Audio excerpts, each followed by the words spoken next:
Between satire and seduction, Fitzgerald's double vision in The Great Gatsby, a debate between an AI Gatsby critic and Professor Walter Bowne. You've identified something crucial that strengthens the satirical reading: Gatsby's performance of wealth versus his authentic relationship to it.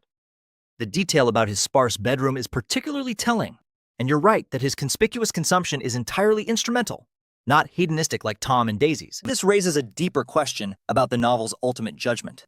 If Gatsby's wealth accumulation is merely instrumental, a means to love rather than an end in itself, doesn't this actually make Fitzgerald's critique more problematic rather than less? Mention that Gatsby doesn't know how to be wealthy and that his ostentatious performance is part of the satire. But consider this. By making Gatsby's criminality and corruption merely the bumbling efforts of someone who plays at being rich, doesn't Fitzgerald risk trivializing the real violence and exploitation that underpins his fortune? Meyer Wolfsheim isn't a comic figure. He represents genuine criminal power.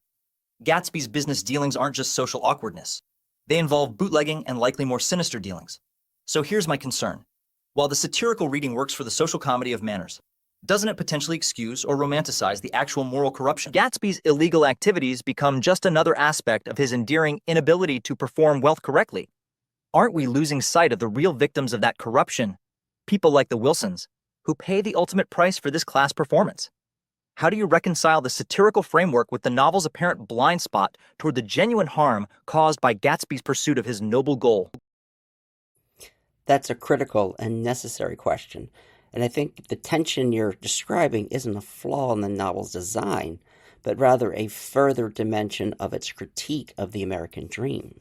First, we have to understand that the world Gatsby isn't operating in, the world of Gatsby. Prohibition was a failed moral experiment that turned millions of everyday Americans into lawbreakers. It also doubled the number of saloons in New York. Gatsby's criminality isn't heroic, but it is contextual. He's doing what the system demands, using corruption to chase an ideal that the system pretends is accessible to all, but in reality is just rigged in favor of those like Tom and Daisy, the one percenters.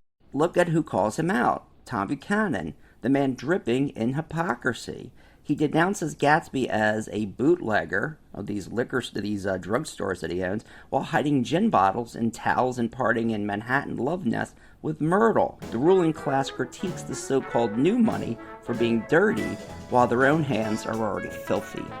And let's take a look at Meyer Wolfsheim. Yes, he's